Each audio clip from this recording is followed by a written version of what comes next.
एक बहुत सुंदर चरित्र हमको याद आ गया, अभी अभी सुना देते हैं। बहुत ध्यान से सुनिएगा सब लोग, बिल्कुल एकाग्रचित्त होकर के सुनिएगा। जैसे रास में गोपियों की महत्वता है, ठाकुर जी की महत्वता है, श्री किशोरी जी की महत्वता है, पर ठाकुर जी, किशोरी जी और गोपियों से भी अधिक महत्व किसका है? वंशी का। ठाकुर जी की वंशी। सब लोग इधर देखिए, बहुत ध्यान से सुनिएगा। ठाकुर जी की वंशी अगर नई बाजी होती तो रास कभी नहीं हो पाता। ठाकुर जी की वंशी प्राण है गोपियों की, किशोरी जी की प्राण है उस वंशी में। ठाकुर जी जब वेणुनाद करते हैं तब गोपियां और श्री किशोरी जी आदि सब व्याकुल हो जाती हैं, भावुक हो जाती हैं, दौड़ पड़ती हैं ठाकुर जी के पास। भगवान की वही वंशी श्री हितरवंश महाप्रभु के रूप में प्रकट हुई, जिन्होंने श्री राधा वल्लभ लाल जी को विराजमान किया। आतुर हित हरिवंश पुकारो, श्री राधा राधा नाम सघन कुंज यमुना तट आयो, राधा वल्लभ लाल श्री वृंदावन प्यारो वृंदावन। हितरवंश महाप्रभु ठाकुर जी की वंशी हैं। ऐसे ही वृंदावन में यमुना तट पर ठाकुर जी ने वंशी बजाई और किशोरी जी और सब गोपियां चली आईं। ऐसे एक बार श्री गोवर्धन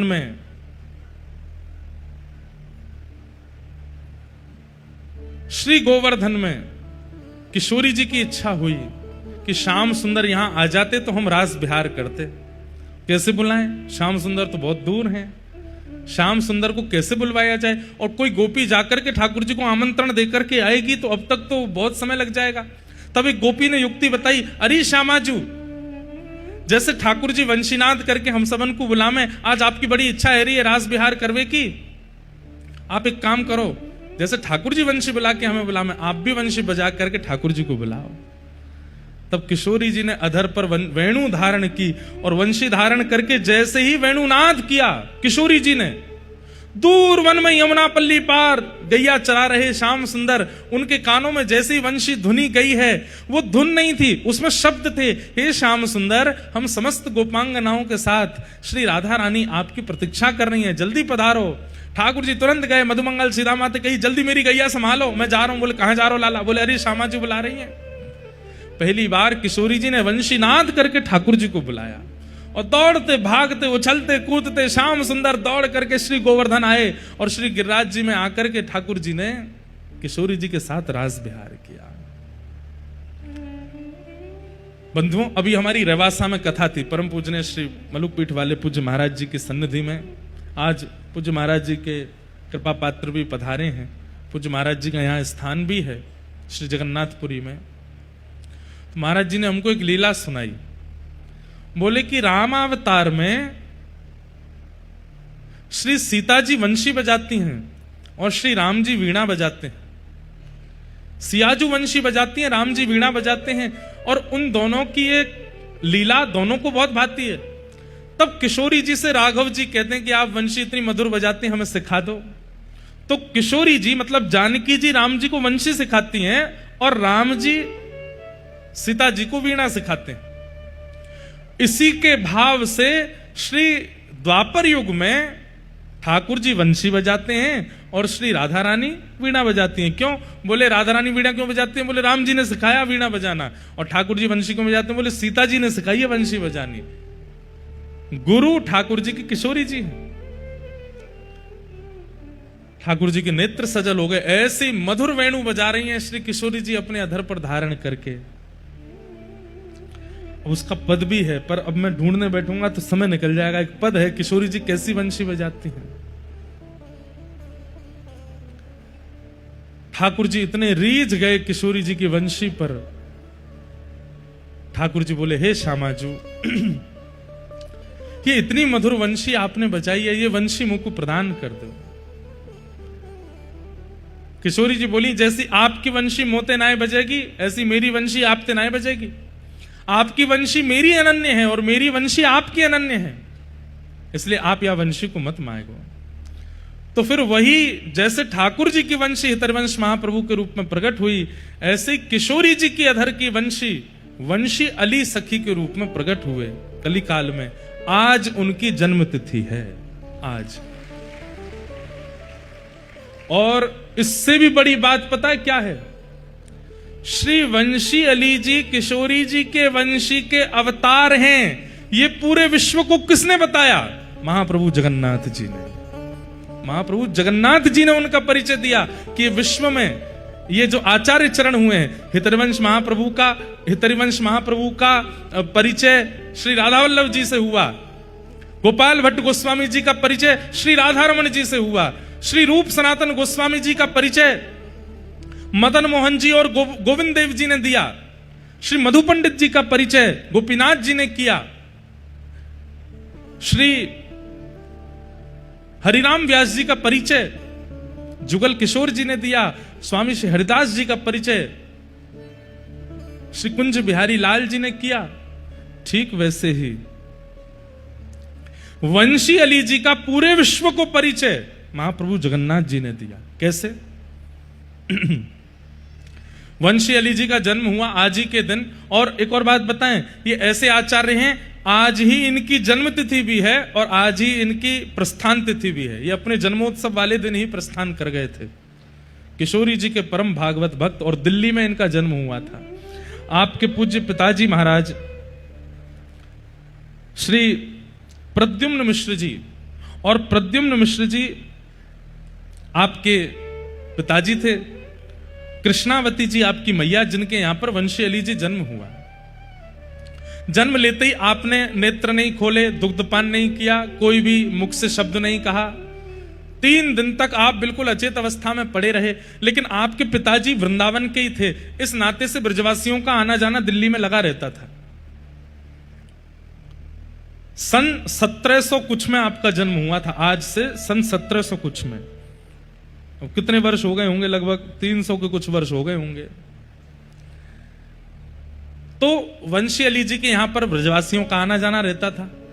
तो ब्रजवासियों ने आकर के देखा तो यहां पर पिताजी महाराज जो आपके थे प्रद्युम्न मिश्र जी, वो बिल्कुल प्रसन्न मुद्रा में नहीं थे। तो ब्रजवासियों ने कहा, आपके गल लाला भयो, आप खुश क्यों नहीं हो?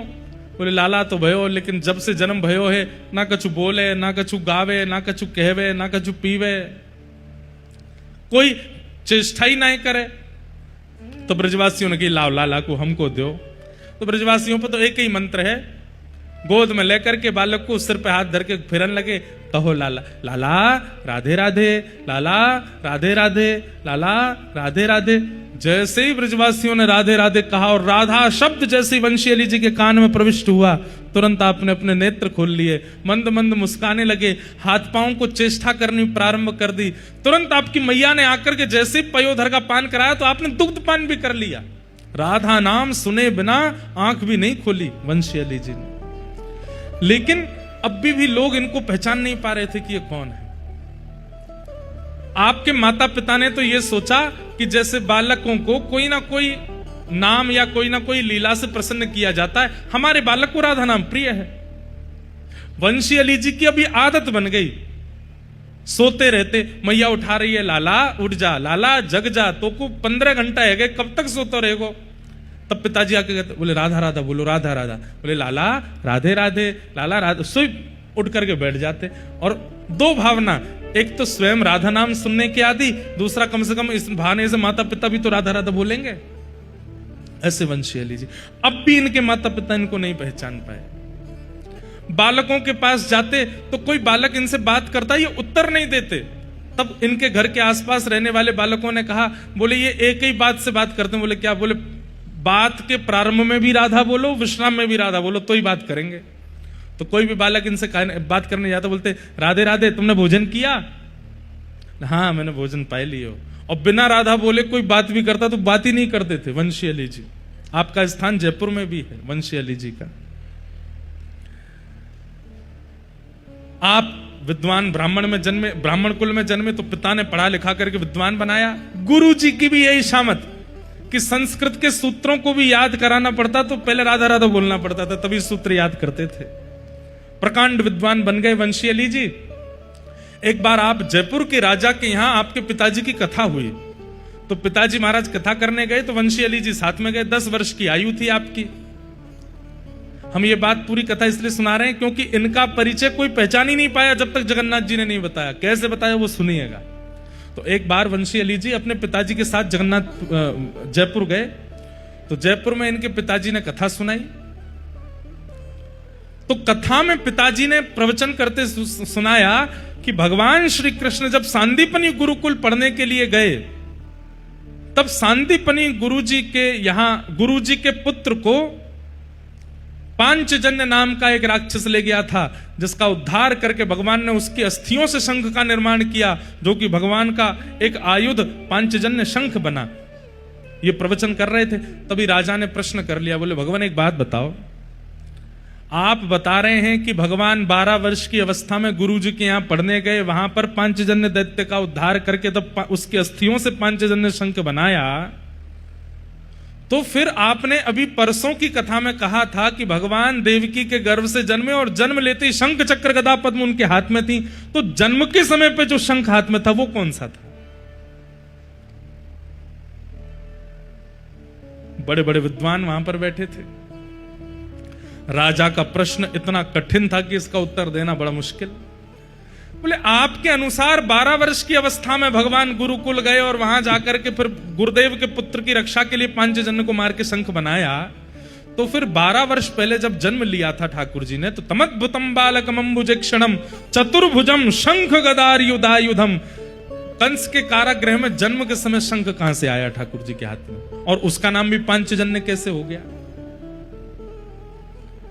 तब प्रद्युम्न मिश्र जी आपने अपने पुत्र वंशी अली जी की ओर देखा, बोले वंशी, तब आपका नाम वंशीधर था, वंशी अली नहीं था। वंशीधर, इनके प्रश्न का उत्तर दो, तुम पढ़ करके विद्वान बन के आए हो, इसके प्रश्न का उत्तर क्या होगा? तो वंशीधर जी खड़े होकर के बोले राजन हमारी बात ध्यान से सुनो। बोले क्या? भगवान के 4 अवतार हुए, कौन कौन से? बोले राम, कृष्ण, नृसिंह और वराह, और इन चारों अवतारों में भगवान ने किसका उद्धार किया?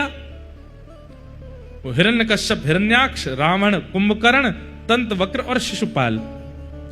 ये सारे राक्षस पूर्व में कौन थे? बोले पूर्व में ये जय विजय थे। तो बोले मुझे ये बताइए कि जब ये रावण कुंभकर्ण बनकर के आए थे तब वैकुंठ में जय विजय नहीं थे? राजा बोले हमने तो सुना है कि ये नित्य पार्षद हैं, ये भले ही रावण कुंभकर्ण बन के आमे, हिरण्याक्ष हिरण्यकश्यप बन के आमे, जय विजय रूप से तो ये हमेशा ठाकुर जी के द्वार पर ही खड़े रहते हैं। बोले ठीक वैसे ही भगवान के आयुधों का अवतार नहीं होता, वे किसी रूप में नहीं आते, वो तो नित्य हैं। भगवान का शंख पांचजन्य नित्य है, वो सदा ठाकुर जी के साथ में रहता है। लेकिन एक बार पांचजन्य से एक संत का अपराध हो गया, एक ऋषि का अपराध हो गया, जिसके कारण उस ऋषि ने कहा तुम रहते भगवान के पास हो लेकिन फिर भी तुम संतों का अपमान करते हो, इसके लिए तुमको अपने पद से भ्रष्ट होकर राक्षस बनना पड़ेगा। तो पांचजन्य तो नित्य भगवान के साथ रहता है, लेकिन एक संत के अपमान के कारण संत ने उन्हें श्राप दिया और इसी कारण पांचजन्य शंख को राक्षस बन के आना पड़ा, और कृष्णा अवतार में भगवान ने उसका उद्धार करके पुनः शंख बना करके धारण किया। पांचजन्य तो पूर्व से ही भगवान के पास है। जयपुर के राजा का समाधान हुआ, और ऐसा समाधान हुआ कि महाराज राजा ने अपनी कितनी जागीर उनको प्रदान कर दी। आज भी श्री वंशी अली जी की कई जागीर, कई भूमि जयपुर में है, कब्जा हो गया कहते हैं उस पर, लेकिन वो वंशी अली जी का है, राजा ने खुद प्रदान किया। इतने विद्वान, अब भी पिताजी को लगा कि ये केवल विद्वान है, लेकिन राजा का समाधान करते ही वंशी अली जी वहां राधा नाम संकीर्तन करने लगे, उन्माद उच्च स्वर में नाचने लगे, गाने लगे, और दौड़ते हुए श्री गोविंद देव जी के पास गए और सामने जाकर के नृत्य करने लगे। अब पिताजी को अपने पुत्र की विद्वत्ता तो दिखती है, लेकिन राधा के प्रति इतना प्रेम, किशोरी जी के प्रति इतना प्रेम, ये उनको अनुभव नहीं होता कि ये क्यों है। तब आप अपने पिताजी के साथ तीर्थ यात्रा पर गए, और तीर्थ यात्रा करते करते जब आप जगन्नाथपुरी आए, तो तब जगन्नाथपुरी में भीड़ तो होती थी पर इतने लोग नहीं होते थे। लोग बाग दर्शन करने के लिए जाते, कोई आचार्य, कोई विद्वान, कोई श्रेष्ठ जन अगर आते थे तो महाप्रभु जगन्नाथ जी का महाप्रसाद तो सबको मिलता ही था, पर उनके अंग की माला, उनके विशेष प्रसाद भोग विशेष संतों को दिए जाते थे, आज भी दिए जाते हैं। वंशी अली जी सामने आकर के दर्शन कर रहे हैं और नेत्रों से अश्रु प्रवाह कर रहे हैं। महाप्रभु जगन्नाथ जी अपनी ब्रह्म वेदी से हिलने लगे, ऐसे झूमने लगे वंशी अली जी को देख करके। तुरंत पुजारी जी भीतर गए, बोले महाप्रभु जी क्या हुआ, क्या हुआ? तभी आपने वहां के जगन्नाथपुरी के राजा को स्वप्न दिया, बोले कि मेरे एक परम पावन भक्त मेरे सामने खड़े हैं, लेकिन पुजारी जी उनको माला नहीं दे रहे हैं, पुजारी जी मेरी निज वस्तु उनको प्रदान नहीं कर रहे हैं, आप तुरंत मंदिर में आओ और पुजारी जी को आज्ञा करो, ये जो नन्हा सा बालक खड़ा है अपने पिता के साथ, इसको तुरंत जाकर के माला और मेरी कोई निज वस्तु प्रदान करें। तभी राजा आए और आकर के कहा कि यहाँ कोई ब्रज से कोई छोटे बालक आए हैं, कोई दिल्ली के जन्मे कोई, तो प्रद्युम्न मिश्र जी बोले आपको कैसे पता? बोले महाप्रभु जगन्नाथ जी ने स्वप्न दिया और स्वप्न में आकर के कहा है मेरे कंठ की निज माला आपके बालक को पहनाई जाए। पिताजी बोले हमारे बालक में ऐसी क्या योग्यता है कि महाप्रभु जी स्वयं स्वप्न देकर के कह रहे हैं? माला आदि प्रदान की तो आपके पिताजी व्याकुल हो गए, बोले ऐसा क्या है मेरे पुत्र में जिसके लिए महाप्रभु जगन्नाथ जी राजा को स्वप्न देते हैं? तब प्रद्युम्न मिश्र जी बार बार राजा से कहने लगे, बोले आपसे तो जगन्नाथ जी बात करते हैं ना? बोले हाँ, आप उनसे पूछिए ना मेरे बालक में ऐसी क्या विशेषता है जिसके लिए महाप्रभु जी आपको स्वप्न देते हैं? और ये मेरा बालक मैंने देखा ये मंदिर में जाके रोने लगता है, कहीं भी जाता है वहीं नाचने लगता है, राधा राधा कहने लगता है, मुझे तो केवल इसकी विद्वत्ता दिखाई देती है, पर इसका जो वृंदावन के प्रति और किशोरी जी के प्रति प्रेम है ये मैं समझ नहीं पा रहा हूं। कृपा करके महाप्रभु जी से आप पूछिए कि इसके पीछे रहस्य क्या है। तब राजा ने महाप्रभु जी से पूछा कि हे महाप्रभु जी, जिस बालक को आपने आज माला प्रदान करने की आज्ञा की वो बालक इतना श्रेष्ठ क्यों है, कृपा करके हमें बताओ। तब महाप्रभु जगन्नाथ जी राजा को स्वप्न देकर के कहते हैं, जिस प्रकार मेरे अधर की वंशी हितरिवंश महाप्रभु के रूप में प्रकट होकर राधा वल्लभ लाल जी को विराजमान करते हैं, ऐसे ही मेरी प्राण पिया किशोरी जी की वंशी ही उस बालक के रूप में वंशीधर बन करके आई है। ये किशोरी जी की वंशी है।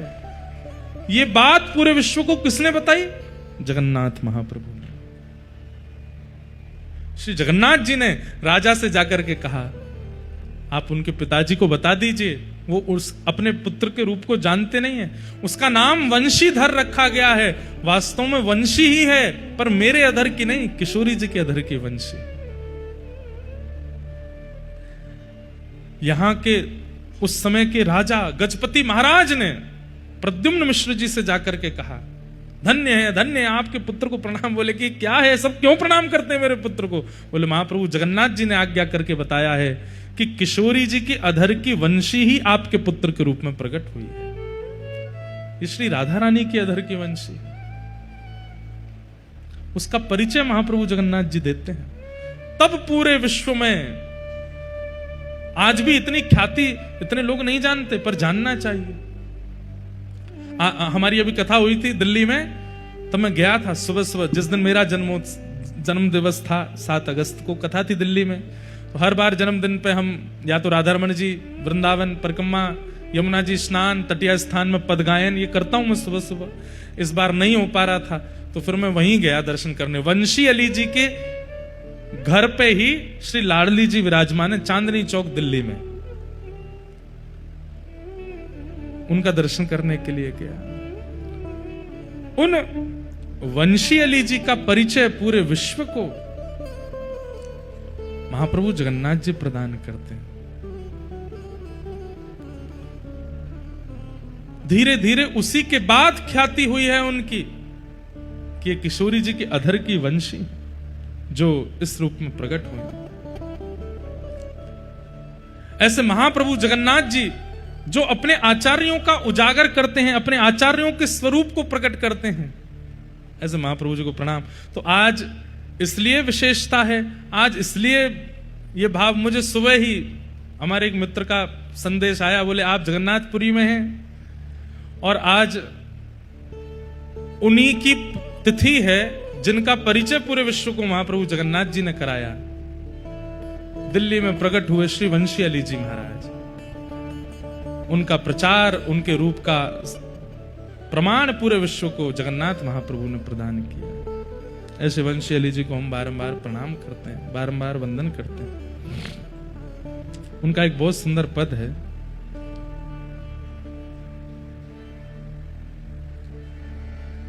ऐसे काल बिताओ निस दिन, ऐसे काल बिताओ निस दिन, ऐसे काल बिताओ निस दिन, ऐसे काल बिताओ निस दिन।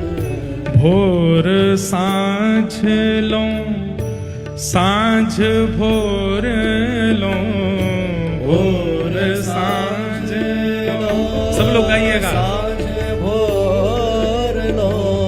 महाप्रभु जगन्नाथ जी को अति प्रिय है श्री वंशी अली जी, और उन्हीं का ये पद है। आज उनकी तिथि है, आज उनकी जन्म तिथि है, आज उनकी पुण्य तिथि भी है। ऐसे महाप्रभु जी प्रसन्न हो जाएंगे यदि उनका पद आप सब लोग गाएंगे तो। सब लोग गाओ। ऐसे काल बिताओ निस दिन, ऐसे काल बिताओ निस दिन। भोर सांझ लो, सांझ भोर लो, भोर सांझ लो, सांझ भोर। सुबह से शाम तक और शाम से फिर सुबह तक क्या करो? लाड लड़ाओ दो जन, लाड लड़ाओ श्री प्रिया प्रियतम को लाड लड़ाओ, दिन रात और कुछ करो ही मत। भोर सांझ लो, सांझ भोर लो, भोर सांझ लो, सांझ भोर लो। लाड़ लड़ाओ दो जन, लाड़ लड़ाओ ऐसे काल बिताओ निस दिन, ऐसे काल बिताओ निस दिन। छिन विक्षेप न होए टहल में, छिन विक्षेप न होए टहल में। कीजे यह अद्भुतपन, कीजे अद्भुतपन। सब रस को रस सार बिहार, सब रस को रस सार बिहार। सोची हो है रसिक जन,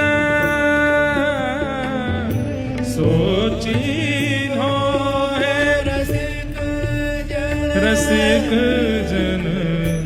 ऐसे काल बिताओ निस दिन, ऐसे काल बिताओ निस दिन। वंशी अली जी कहते हैं, यज्ञ अपनी तरफ है, व्रत अपनी तरफ है, जप अपनी तरफ है, नित्य नियम अपनी तरफ है, लेकिन भैया इन सब रसों का सार केवल एक है। बोले क्या?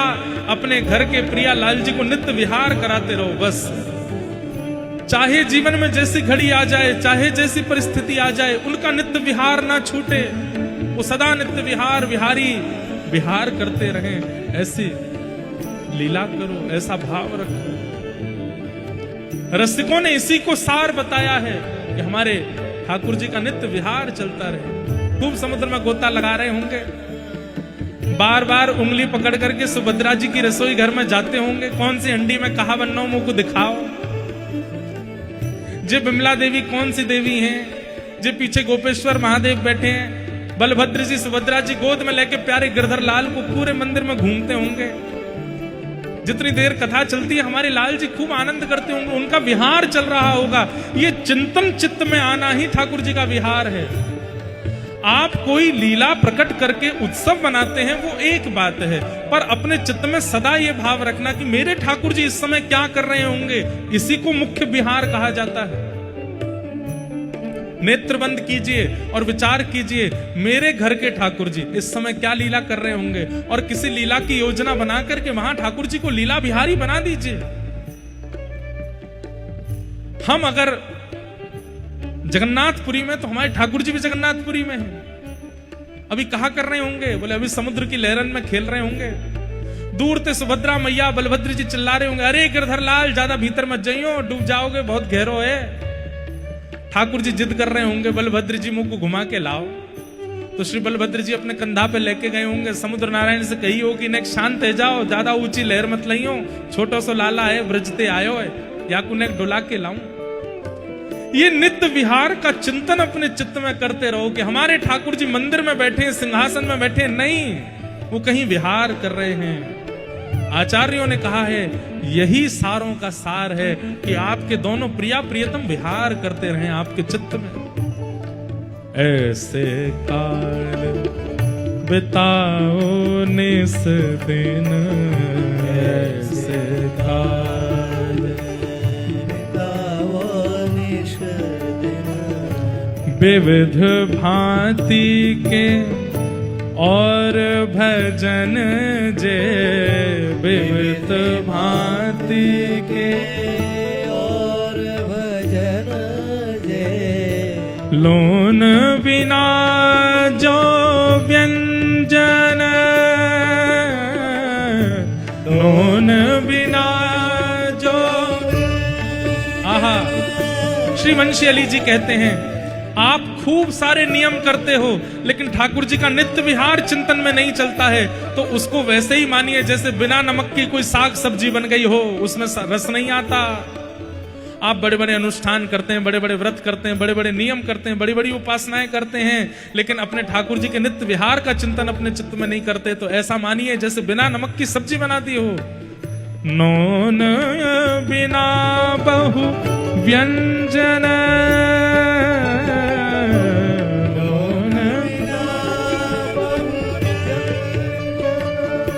कैसे मिलेगा ये भाव? श्री राधा पद कमल कृपा बिना, श्री राधा पद कमल कृपा, श्री श्यामा पद कमल कृपा बिना, श्री श्यामा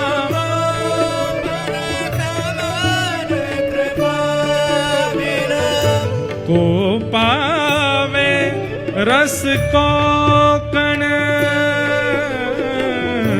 को पावे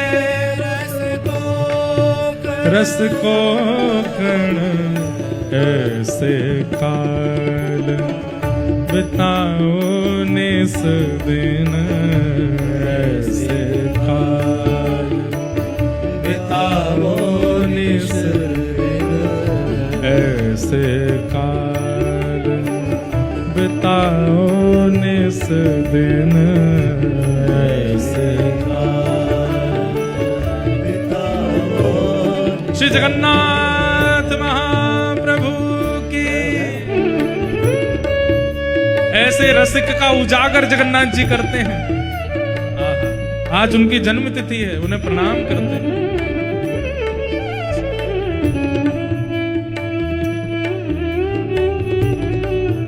एक ताल बजा के गाओ।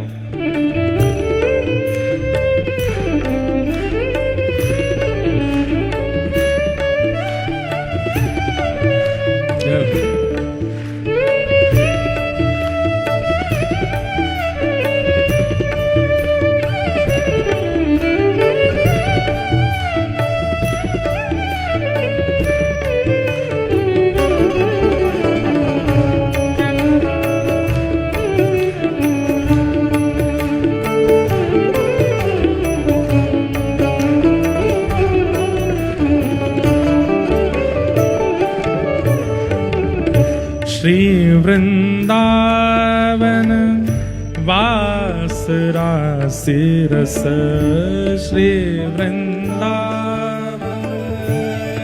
सब दोहरा के गाओ पीछे। श्री वृंदावन वास रास रस श्री वृंदावन वास रास रस। समय प्रबंध परम धन, समय प्रबंध परम धन। हे अलबेली श्रीवंशी अली